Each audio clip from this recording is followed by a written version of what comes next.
There's an episode of The Simpsons where Lisa says something preachy to Homer, and that puts him into a kind of sulk that lasts hours or probably days, if I remember correctly.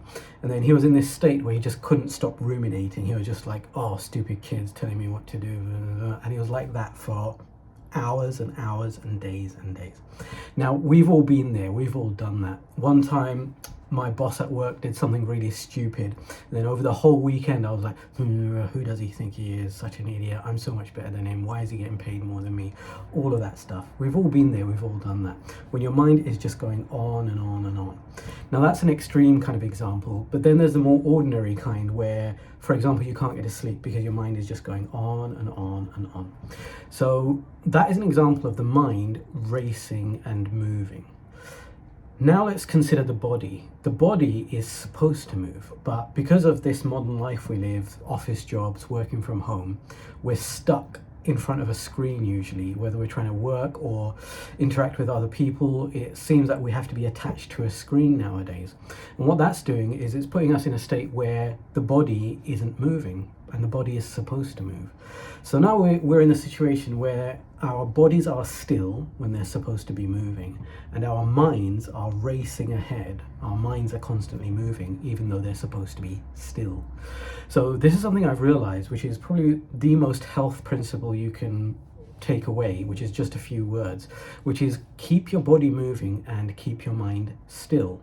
Now, I know that's not easy. Like, we go into those states where the mind is just racing and just going along these tracks where you just can't stop it, and it's just going 100 miles an hour. So what do you do in those situations? Well, get out the house, get away from the screens and start moving, whether it's going to the gym or a power walk. Just keep your level of activity for your body above whatever your mind is doing. So if your mind is racing ahead and just like at this level, then get the activity level of your body over here. So if your mind is like, oh, they're so stupid, why did they do that to me? And you can't stop thinking about it, then get out of the house and get your body moving even more than your mind is moving. So always remember this. Try and keep your mind still and try and keep your body moving.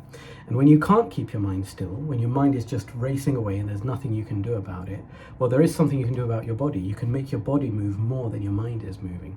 So that's another takeaway I'd say from this video, which is whatever happens, always make sure your body is moving more than your mind. So if you've got an evening where there isn't much to do and you're just pottering around the house and you're not very active physically, well, then you have an obligation to bring your mind activity right down as well, if you want to stay healthy. And when I say healthy, I mean physical health, emotional health, mental health. All of these seem to be more and more linked. The more research they do, the more people discover about physical health, mental health, the more they kind of merge into one single thing. You'll see inevitably that people with poor mental health don't take care of their physical health. And you'll see that people who do take care of their physical health often have very good mental health. There are exceptions, of course, but that's the overall trend. And the more that we discover about this, the more it seems like it's all one thing, and there isn't really much point in separating these things.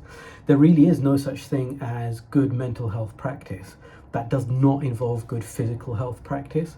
Like, we all know when you haven't eaten and your energy levels are really, really low, you start getting depressed. You start thinking incredibly negative thoughts. The worst case scenarios start coming into your mind.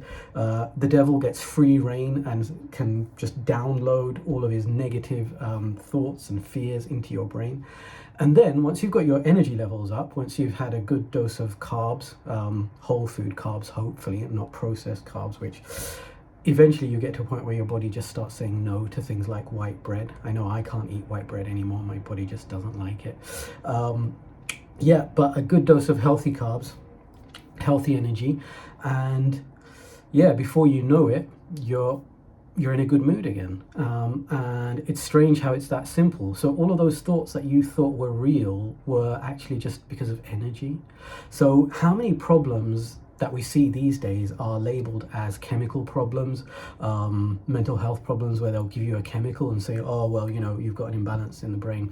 Well, okay, maybe you do, but maybe that was because you're not moving very much. So maybe you just need to get out of the house. I know I'm not the first person to say this, but we really have over chemicalized our approach to medicine. I think modern medicine is really just, they'll give you some pills. If those pills don't work, they stick some needles in you, and then if that doesn't work, they'll cut a piece out of you. And that seems to be the only three options they've got, really. We need to be clever about health. We need to be more sophisticated about health. And you need to be holistic. You need to see that all of these things are one thing, really. You are just one person. You're not bits and pieces. You are not like a computer or a car that can be dismantled and then, we can fix your emotions by, taking out your emotion module, and we can fix your mental health by taking out your brain. No, that's not going to happen. Okay, everything is one thing, and one thing is everything when it comes to health. So that's what I wanted to say for this video. Keep your mind still and keep your body moving. And if you can't keep your mind still, then always make sure that your activity level for your body is always higher than the activity level of your mind.